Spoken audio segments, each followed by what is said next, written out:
Hey guys, welcome back to my YouTube channel. Today I have Luther Mallory. Hey guys. Hey. Hey, Yeah.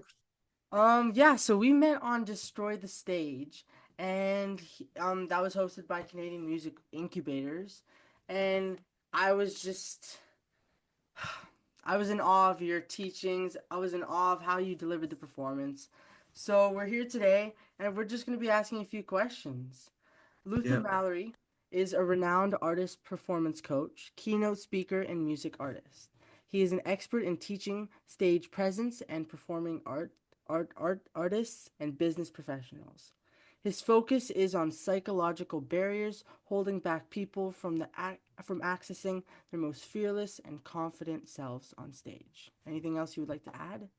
that's exactly it, Ari. That is exactly it. Cool, cool. Okay, my first question, and feel free to answer however you want, is what inspired you to help artists express themselves on stage? Yeah. So I'm a band guy. So in my early 20s, well, no, in my mid-teens, I started getting interested in being in a band and came from a very small town. I'm a farm kid from the Ottawa Valley, small town kid. Cool. And uh and I had a band in high school, but there was no sort of such thing as pursuing that in my small town.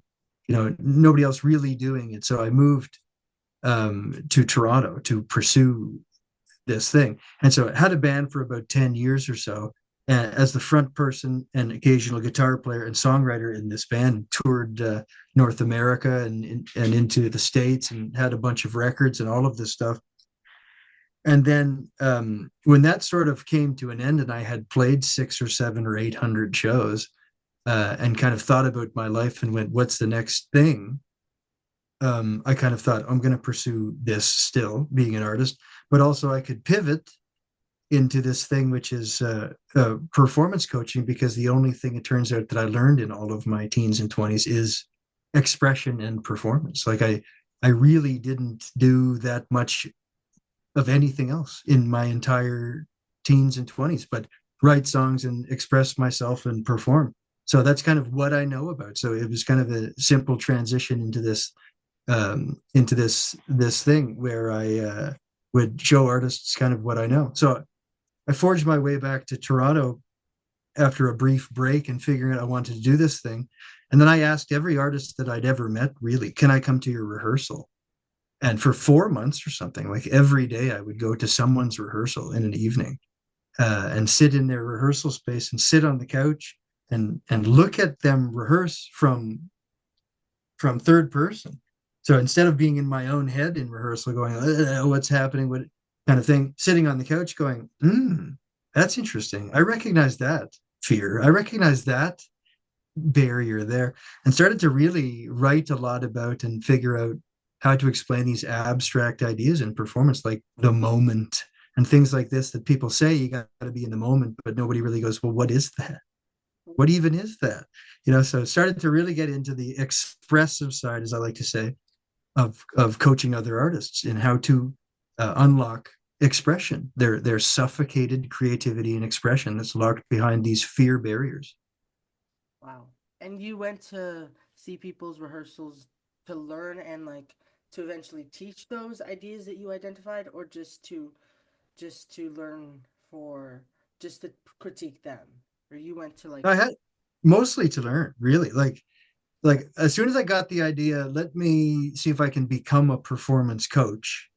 Yeah, I went to these rehearsals to go, let's so that I could start to build my system of thinking, my philosophy for teaching performance.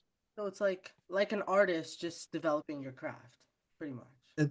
Precisely the same thing, and I was obsessed with it, like artists get. Yeah, and just how to explain these, like I said, abstract ideas, like emotion and the moment and things on stage, fear barriers, like what does it mean? How do you get feeling more free in performance?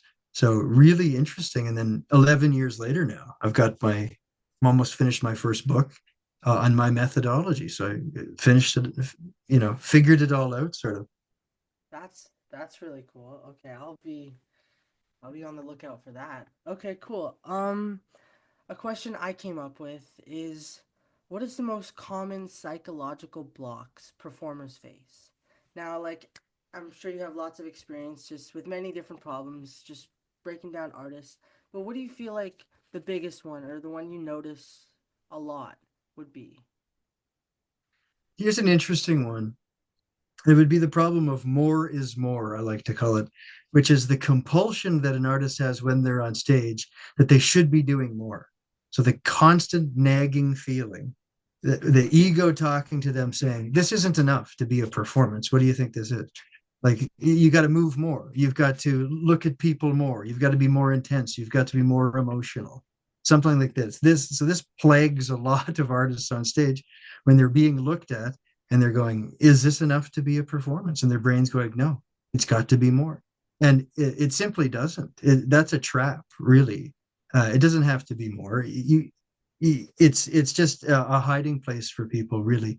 And it ends up really ruining performances because of the resistance involved there. When your brain is always talking to you saying, hey, this isn't enough. You're not doing that well because it's not enough. Really, the only thing that's getting in the way of you doing better is you talking to yourself about it, right? So it's the constant chatter of the you should do more, you should do more, you should do more, you should do more, you should do more. And the audience is going, where are you right now? And you're going, I'm just having this conversation with my own brain about how I should do more. And the Mm-hmm. audience is going, you should pay attention maybe to me. That's all you should maybe do. Or Right. yourself, just not, yeah, in deep conversation with yourself. Yeah, I'm sure I've actually noticed in my own experiences that myth. Yeah, that's a really good one. It's a good one. It's not enough. It's never enough. It's, Uh-huh. that's the thing. It's got to be more. And it's just not true. Yeah, that makes sense. And I saw Robert De Niro to take it out of music into acting. I've seen an interview with him before where this is one of the great actors of all time, Robert De Niro, saying, everybody thinks that you got to do something, you got to react a certain way, you got to be dramatic or something. And he says, but really in real life, when something happens, some traumatic event or something, you don't do anything. You don't see something awful kind of happen and go, oh, most of the time you just kind of take it in internally and it's just kind of shocking like this, kind of like, whoa, like you're just sort of so, here's one of the best actors of all time saying, you don't have to do more. It's not about doing more, Mhm. and so to get out of that idea where it's got to be more, It's about doing not necessarily less, but just doing it well, right? Or just just maybe being intentional, right, intentional. right? When you know what, well, I guess depending on the situation, but performance, yeah, intentional. Knowing Is what it, you, yeah, go ahead. yeah, you take like a popular guy of the moment, Bob Dylan, because of the movie that came out. You're not really going to look at Bob Dylan and go, you should move more on stage, Bob. He's going to be like, that's not really what I do. I'm a lyric guy. So what I do is lyrics. So I listen to the lyrics and I pay attention to the lyrics and I deliver the lyrics. And so you're not going to say to that guy, what about more eye contact with the audience? What about yeah, what about you dance on stage? What about you wear different outfits? He's going to go, that's not really my thing. I'm very, very intentional about a single thing, which is this lyric thing. So I put all of my energy into this one thing, It varies. and Sure, yeah. Oh, yeah, so it tracks because you can see that the commitment is there and you're not busy wishing he would do a song and dance on stage, like do a jig or something, like you don't care. right. How does fear and judgment or maybe rejection show up physically on stage? Would that be somewhere in the controlled middle? And for everyone else, the controlled middle is a huge concept. Did you come up with it? Yeah. You've come up with it. It's all about the Luther Mallory philosophy. The controlled middle is basically Actually, you would explain it better. Why don't you take a stab at that? The controlled middle as part of the expressive creative method, which is my methodology for teaching performance. Yeah. The controlled middle represents the analyzing, problem solving, judgmental space when you are in performance or in a conversation or something, and your brain is going, is this okay? What about this? What about this? What about this? And that's that kind of thing where the person in front of you is going, where are you right now? And you're going, I'm just having a discussion with my brain. And so that's fine. But it's also kind of the opposite of presence, right? So there's the controlled middle, which is analyzing, judging, and then there's presence, which is when you come into your senses with someone, like where I am with you right now, or where I am with my computer screen, at least right now, and not thinking very much at all, just kind of present. And so that's the controlled middle. And really, the compulsive use of the controlled middle is the trap for artists, because they hang out in there and they go, what about, what about? Yeah, it should be more, it should be more. That's where all of that's happening. It should be more. Your ego is talking to you, the controlled middle. Yeah.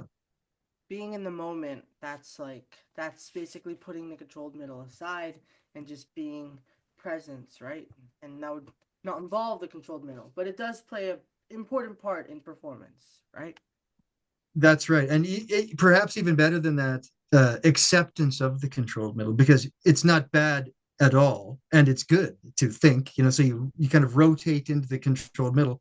And so instead of opening up the discussion and starting the judgmental conversation about, is this enough? Is this, you just go, oh, hello, brain. And then you just anchor back into presence. So instead of fighting with your brain and going, I shouldn't be thinking, no, of course you're going to think. So it's more about acceptance of the cycle of presence, which is from the controlled middle into presence and back and forth like that. So that's really the moment, is in and out of your brain, just like you're doing right now. You're in your head thinking about the next question, then you're with me present, and then you're coming back here to. So we're always doing this breathing in communication. A little dance, right? Yeah, It's a dance. Yeah, that's right. And so to answer your question, then how does fear manifest? Yeah, puts you up in the controlled middle. That's right. Where your brain goes. So don't forget, we're afraid. So we can't take big risks. And don't move too much. And you're thinking about moving your arm a certain way. Don't do that, because we don't like that. And there's fear there. So it puts you up in your brain. Also manifests in the body, in all sorts of miraculous and funny and interesting ways. Like a singer gets nervous and then it affects their throat. A dog here that will not stop wanting to be pet right now. Um, there's a singer that gets all of their nerves right in their throat, and you go, that's a shame. That's too bad. But I then work with another singer that fear manifests in their fingertips or something, and you go, oh, that's great. Who cares? It's not affecting you at all. That's good. But fear manifests physically in every possible interesting way. In your toes as buzzing, in your chest as tightness, in your breath as it's wacky. I've seen every combination of everything. It's funny when it's lucky, I should say, when someone's, let's say a singer, and you go, so how's the fear manifesting? And they go, oh, it's just like in my left shoulder or something. You go, oh, that's great, because who cares? You don't have to deal with that at all. It doesn't matter. Then the next guy goes, right in my tongue. My tongue gets tight, and you go, that's too bad. It affects your voice. I guess it depends on the artist for sure. Yeah, you're right. It does take place. For me, I think it's my fingers, like they tremble sometimes. Like it's just like that anxiety. Like my facial expressions, I'm all good, but like my fingers, they just like do like little wavering. Sometimes I can like control it. But yeah, I don't it doesn't really affect my performances usually. And when do you get over that? Or do I you get past the shaky fingers? I do like it's usually in the beginning, and then I think I'm good like cuz I feel like I don't really prepare myself for the performance. I just like jump in, and especially like I'm always trying to volunteer everywhere I can, just perform, perform, perform. So I just Yeah. perform, and the fear hits me like the second before. I'm like, okay, no physical signs, but when I'm on stage, I'm like, oh, like I feel like I'm like a doctor. Like, A shaky surgeon. wait, Yeah, well, that's not good. yeah, that's not good. So that's really neat. I like nerves, it means you're doing something important. It means you care about something.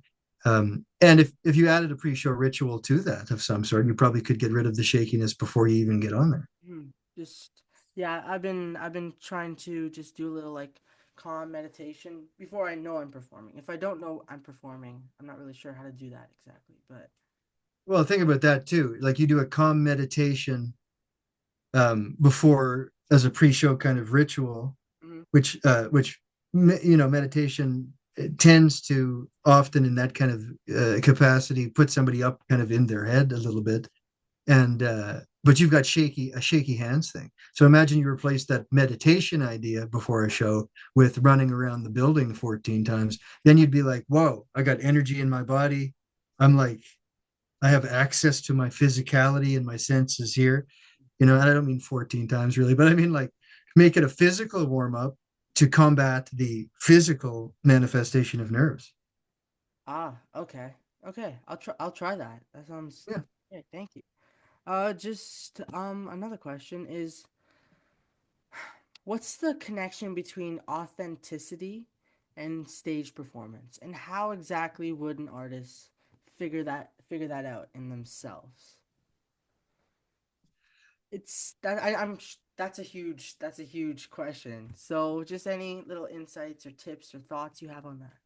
It's a beautiful question. Authenticity. I mean, that's the job, right? Like in the sense that why have you chosen to become an artist if not to be the leader of other people who are having difficulty like everybody else connecting with their own authenticity? So that's the expressive leadership part of it is you email somebody to get on a stage and then you're going to share with the people that come to the foot of the stage and they go, okay, well, what do you got? And Mm-hmm. then if you can be yourself, then they get to be themselves. That's the leadership. So it comes from this leadership of authenticity. The audience, you can say, is a reflection of you and your inner world, right? Just as reality is a reflection of your inner world, your thoughts and feelings and beliefs. So if you are authentic, then they feel authentic. And if you're posturing, then they're posturing. And if you're distracted, then they're distracted. And if you're fearful, then they're fearful. Right.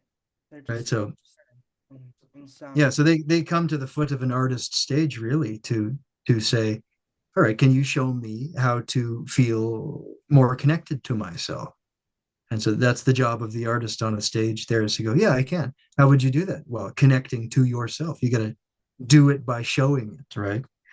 If you said it, my mission for my performances, I want to give the audience an emotional release. Let's say that was kind of what you wanted to achieve. Mhm, Then I'd go, what do you have to do on stage to give the audience an emotional release? You have to have one. mhm. Right, because they're your mirror. If you're not having one, they're not having one. Yeah, they don't feel the permission to have one. So if you're authentic, they can be authentic. And that's why people seek out art is to reconnect with themselves authentically. Of Got it. Wow. Well answered. Thank you. Thank you. course.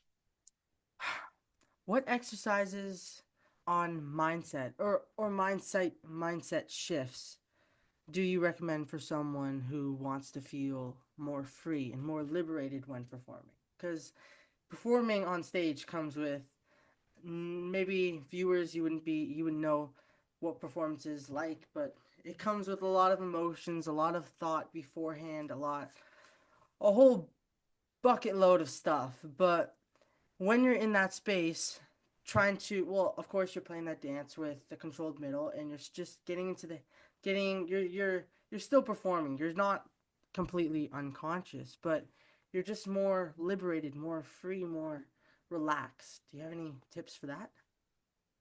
Yeah, hopefully that is true that people feel that way on stage. But for a mindset shift, like what you really want to be after is figuring out what you're capable of, and that's kind of a stretching process. So take an exact sort of category, an exact component of performance like movement, for instance. You have the beliefs and the mindset that you don't know how to move on stage. And so that's hanging you up on stage and you're in the controlled middle all the time about movement. And how would you solve that and put some belief in the foundation there and change your mindset? Uh, you'd stretch into the movement to figure out what you can do. So take this exercise. You take 20 minutes in your private space somewhere in your bedroom there, anybody's bedroom, and record yourself, and nobody's around, so you can embarrass yourself all you like, that sort of thing. And for 20 minutes, put a song of yours on or a song of somebody else's, doesn't really matter, and find your full range of movement, your full range of motion. Where does my body go? Like really all the way up? I can reach up there. Oh no, I can actually reach up there. Like what's your full capacity range, dynamic range of motion? And then also on the expressive side, pushing into risk. And now what can I do that makes me feel a little bit weird and starts to drag me into the controlled middle where I'm going, don't do that. That's awfully strange. if you move into these things, stretch the dynamic range technically to see what your body can do, and stretch the expressive risk and see what you can convince your brain to allow you to do, what weird kind of movements and things like that, you'll find yourself 17, 18 minutes into that 20-minute exercise completely free of judgment because you've stretched physically and you've stretched mentally. And from that place, you can now find how you move. You can really go, okay, there, now I have access to everything my body can do. Now you can start to answer some of the questions. How do I move on stage? And that will rewrite your belief system. That'll change your mindset because you'll discover the actual answer rather than just going, I wish I knew how to move on stage. Mm-hmm. You can sort of apply that to every element of performance. This idea of stretching to your capacity to go, what am I really capable of? And that's a good way to shift your beliefs about what you're capable of. Wow. Okay, yeah, that's really, it's great advice. um have you seen any transformations where someone stepped into their true self and they actually changed their performances in their like in life? Like, have you noticed that shift? And if you did, what does that look like? Constantly that shift is happening. Yeah. Like, what does it look like? One very interesting one, I was in Winnipeg for a number of workshops a while ago, and working with this one guy on coming out into the external focus, this place that we talk about, which is when your senses are engaged with the environment and the audience, uh, and trying to get artists out of their head, out of the controlled middle, and into this place, the environment, this place right here, not in your head, but out here. And what happens when you can get someone out there and lift the veil of performance? Because when someone is singing too, and he was singing, it's really easy to put that veil down and go, excuse me for a moment, I'm going to go sing. And then I'm singing a song, but I'm back here in my head because I've got to sort of control the volume and I've got to control the vibrato and the style. So you, as my audience, go, oh, where'd you go? And I go, I got stuff to do back here. But you don't have to do that. And the interesting thing that happened with this guy that happens all the time is when we drop the veil of performance, we go, what if it's not a performance and it's the same thing, but instead of disappearing to go perform, I'm singing that same song, but I stay right here with you, and it's not any different. See how I didn't leave it all there? I'm just singing that same song, but I'm not disappearing to go perform. And so when you do that and you don't go, excuse me, see you later, I'm going to go and sing a song, you just stay present. And you see these people just drop right into the moment with that. And all of a sudden he lands in the room and everybody goes, whoa, where did you come from? And he goes, oh, yeah, I'm not disappearing to go perform. I'm just staying here with you guys. And it's an incredible transformation because you don't then separate the audience from yourself. It's just one thing. It's definitely a different vibe. It's a different, like, so that shift is that obvious. Like, it's obvious when it happens. You'll see. It's incredibly obvious. I mean, you can see it right there. If I go back into my head and I sing this song that I'm making up and I'm in my head about it, which is fine. It's totally different than if I sing that same song from right here with Ari right here and I don't disappear at all and still the same made up stuff, but it's so like, oh yeah, there you are. See the difference there? More conversational, right? Conversational, and I can respond to you because I'm here and I haven't disappeared. That's one of 1,000 ways to connect in the way that you're talking about. But the transformation often it's often a really important place of transformation. This idea that what if you don't disappear in your performance and you stay with everybody, and you see people just land in the room in the environment and perform from there and they just remain available to the audience. Hmm. Wow. Whoa. What advice would you give to young performers who are afraid of being not too much, but what advice would you give to young performers who are trying to figure out their voice. Not like, I guess my just my journey. I'm trying to figure out like how I perform on stage. I don't want to be too much. Like I'm just, there's not like a balanced middle. Okay, let me simplify it. What advice would you give for young performers to figure out exactly how to figure out their voice on stage? You talked Yeah.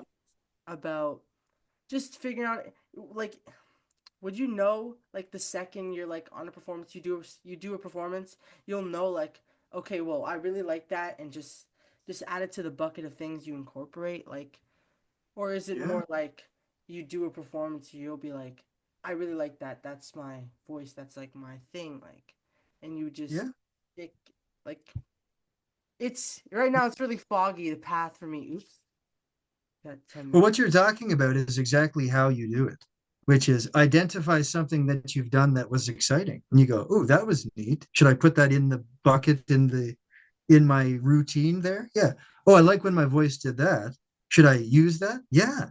See, this idea about elements of excitement. And if you can identify something that excites you, then that's probably you, Mm, right? Like if it makes you excited, you go, oh, that is me. So you find a movement that you find interesting and you go, I kind of like that. Well, yeah, keep it, you know? And so the answer though to that is is the stretching again. Because what you're doing there is you have to take risks up front in order to uncover the stuff that you like. So those elements of excitement come only from risk. So when you say, I don't want to be too much, the advice that I have for young artists is, oh no, be too much because that's the stretching. So you don't have to show that to people, by the way, either. But you do want to be too much because that's the job you're signing up for is to be a leader of other people, an expressive leader. So you do want to be too much in the sense that you go, I'm willing to be over the top to make an example of myself. And that'll help you uncover the data about who you really are, right? That's where the risk is. And so now you try some stuff, you sing this way, you move this way, and you take a bunch of risk, and now you've got more data on the table that you can go, that was neat, that was cool, I like that, that was good. And if you don't risk very much and you just sing a song like this and you sing and you don't move and you don't try stuff and you don't, then you go, I don't know. Is that me? I don't know. right? Yeah. That's So it's about risk. It's about as much risk as you can take. hmm, okay. Yeah. What happens when people give themselves permission to take risks? What are some effects that happen? What are some symptoms that might occur in their everyday life or on their stage performance? Reconnect with your kid self when you didn't care about anything and you weren't fearful of anything, right? That's what we're trying to do anyway. Really, we're trying to go home. We're trying to reconnect. Like the path of life goes like this for most people. You start expressive, just a pure expression of the universe, right? And then you learn the language of skills and the language of society. And then you over identify with those things so much that they start to suffocate your self expression, right? And then you awaken to that idea that, oh, I've kind of buried my self expression. I'm half as cool as I used to be. I don't feel I'm half as fearless as I used to be. And then you make the expressive return and you come back to that. And that's what happens when people give themselves permission is they make the expressive return back to how they felt when they were 8 years old on Christmas morning or whatever, where they go, I don't care. I don't even know about society. I don't know what it expects from me. I don't know. I don't know skills. It doesn't matter at all. I'm just playing with my bike. So that's what happens to people. And we see this at concerts. We saw that at Destroy the Stage. People just Yeah. get you yourself included, just getting into that flow state where you go, oh, I'm suddenly fairly non-judgmental of myself, just like I was when I was 6, before the world piled all of this stuff on top of me. And that's what you re-merge with. How do we do that? How does that shift happen? Because thinking about what other people think about me and or just how we want to be perceived is a huge thing in today's society. Like Sure. more than probably I even think it is, and I think it's like plays a big part. How do we Yeah. make that shift? Risk. Risk. Just You think about your kid self and what the difference really is. fearlessness about risk, not caring what people think because you're not aware that they are even thinking, right? So it's not important because we could go see, you can go outside right now and see a kid on the street just by themselves, like just going like just whatever, just crazy kid stuff, and you're like, what are you doing, man? And he's like, I don't know. I don't know. I don't know anything. I don't know. I'm a kid. I don't know. Right. And then that kid is going to get burdened soon enough with the rules and expectations of society and the horrors of life that start to cause problems and make you afraid of things. But if you're a young kid and you're lucky, you don't have any of those problems. And so that's what you get. So that's what we're trying to do as performers, is guide people in an experience to come back to the non-judgmental, fearless of risk, unsuffocated, self-expressive place. But you do it with risk.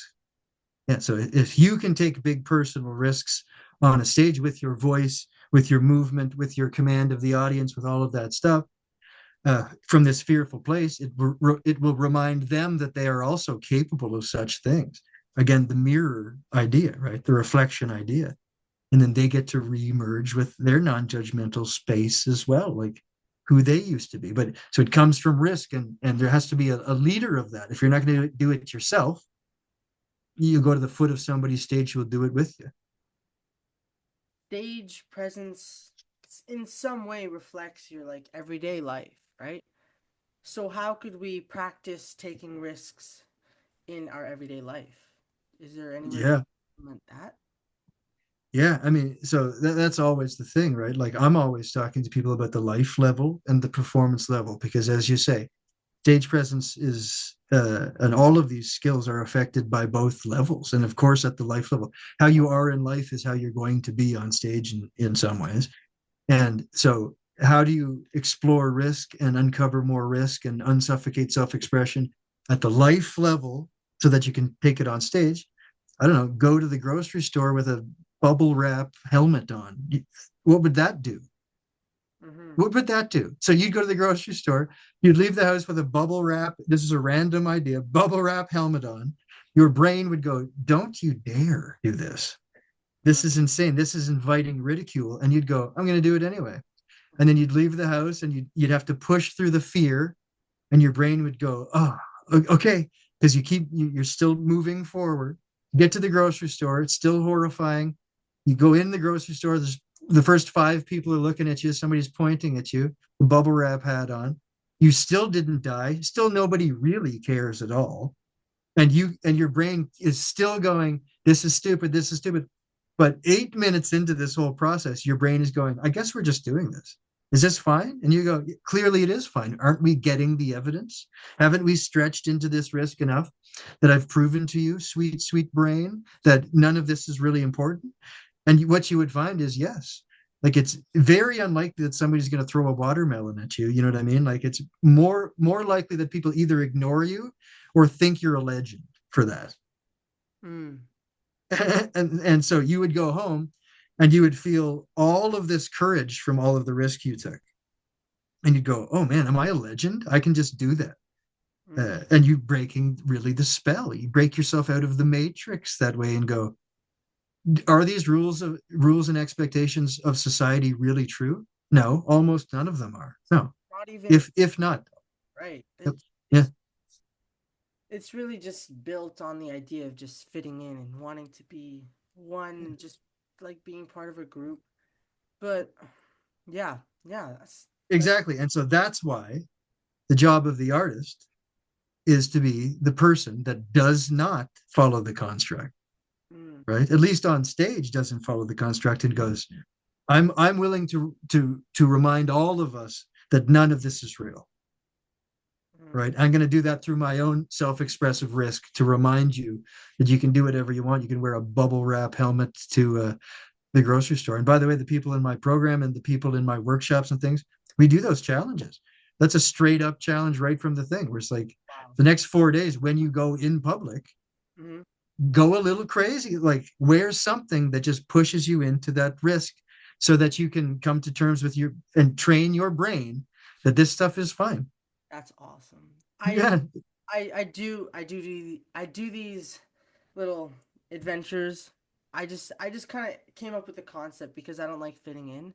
I really don't, because I think it's pointless. And that's it's a whole thing. But Well, that's why you're an artist. yeah. Yeah. Yeah. Wow. Thank you so much. This was amazing. This was great. For everyone else, he has his own YouTube channel. You should go check it out. There's a lot more information there.